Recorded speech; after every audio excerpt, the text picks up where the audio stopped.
So I'll be honest, this whole conspiracy about what could possibly happen to Donald Trump and a lot of the astrologers continuously saying, wait, something's going to happen, honey. Just wait. I'll be honest, a lot of us waited. And it came to pretty much show that he won. And he won by a landslide. It's not like it was debatable. It wasn't debatable, guys. Let's wake up. But many people were saying something was occurring in his chart that was awfully spooky right around the Pluto in Aquarius return. We looked at that chart, and like I said, I didn't see anything that was saying he was going to go to jail.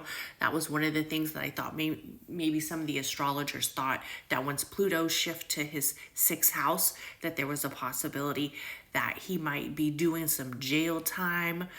I don't know, because it was in the sixth. A lot of astrologers like to pay close attention to the areas of the 12th house and areas of revelation of serving time, man. We'll look at his chart right now of some of the upcoming events. So a lot of astrologers also said to wait for the inauguration. That something was going to happen. Something was going to happen to Trump.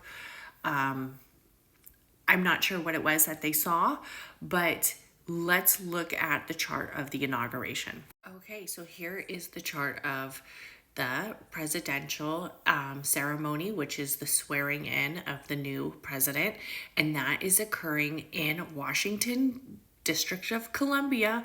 And I pulled up that chart to match, and also as Donald's current location. And it occurs on January 20th at 2025, obviously the next year, and it is occurring about 12 p.m.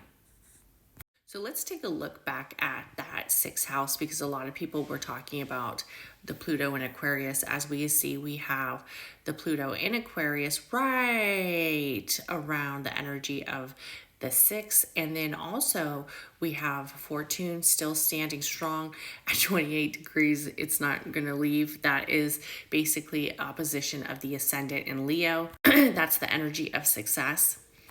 Also, what we see is the transitioning sun. That little red dot right there is occurring to transition over to the sixth as well.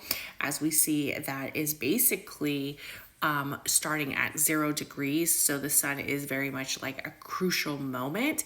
But let's talk about the 10th house, because let's be honest, the 10th house for Mr. Trump is kind of where it's at, right? As we see right there, we have Jupiter.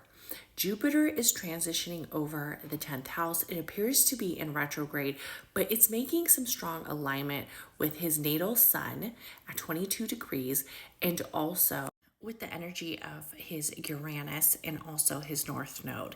So I just want to talk about that first situation, just this energy right here. So the North Node, let's get focused on the energy of the natal North Node. So the natal North Node shows a lot of energy of obstacles. It also shows a lot of energy of current goals for the here and now, right? So a lot of people will say when you are working with that energetic alignment of the North Node, it does feel very challenging. It's known as the dragon's head. So we have the dragon's head as the North Node, where the South Node is known as the dragon's tail. Everything that feels comfortable, everything that feels easy, everything that feels beautiful and easy to create. So a lot of times your talents do lie in the South Node, because that is the energy that you had to basically already accomplish certain things in energies of past lives, different dimensions, yada, yada, yada. Just basically energies of the past, where the energy of the North Node is new energetic alignments of having to move forward, having to continue to fight. So I do think that this Jupiter in possibly in retrograde could be creating an area where it may seem a little bit challenging for him, and it could also feel like a current goal. Like if you're going to ask me, is Trump going to ever drop down? Probably not. He is going to want to stay in this position as long as possible. There is definitely going to be some conflict about him trying to serve another term. And then also when we look at the energy of where is his Uranus is in also in the 10th house as well. And this Uranus with the North Node and with the energy of his solar sun being and having the transitioning Jupiter could feel very explosive. Does that mean that something bad is going to happen? I don't know. I'm not an astrologer, but I do think that this could be a challenging point for him. I also think that this could be an energy that could feel very intense for him. But when he gets to this inauguration, if he gets there, because we can't tell the future, we can't tell life circumstances, we can't tell how the cosmos shift, how the energetic alignment shifts of one individual besides the birth chart. But if he does get to this inauguration, it's going to be very explosive. He is going to stop into an energy where he has that solar sun, he has that energy of the North Node, he has that energy of Uranus, allowing him to feel that he has accomplished this life path's overall objective, contract, goals, current situations. He literally, there was a point in him when you look at his media coverage, there was a point of him where he thought he possibly could lose this election. But the fact that he did not has made him almost 10 times more centered around this goal. And also with that Jupiter in Gemini, it expands it. It makes it bigger. With the Uranus, it puts it in our face. The fact that Donald has a sun in 22 degrees is a very controversial degree.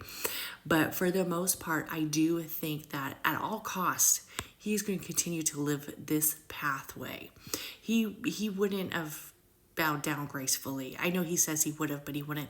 Let's look at the 11th house, because the 11th house speaks a lot of volume as well. We also have the transitioning movement of that Mars energy in the 11th house where the collective sees him, also aligned with the Saturn in 23 degrees and also with the Venus in Cancer with the Mercury. It makes me think that there's going to be some control with media. It also makes me think that there is going to be some energy that they're going to try to control. And then what's interesting is that his Saturn is in 23 degrees. 23 degrees is a very controversial degree. And when we have it in the energy of the 11th house, that energy speaks of how the collective sees him. So it is almost like that get boom or beat boom mentality, especially with Mars transitioning over. I can't remember where Mars was during, I believe Mars was pretty close to his 11th house during the time that he had the boom boom. So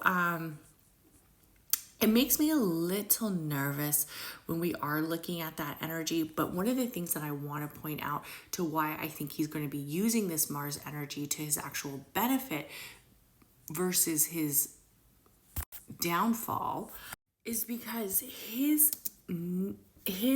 transitioning Mars has a strong sextile with his natal midheaven. And I'll tell you, that energy shows a lot of success. That energy also shows a lot of public image. So it's definitely going to be highlighted. I would be nervous because the Mars is so volatile that something possibly explosive could happen since we have the Uranus, the natal Uranus in the 10th. But for the most part, I don't think it's going to be getting him in the office. I think it's going to be getting him out of the office that we're going to have more things to talk about. So let me know what you think in the comments.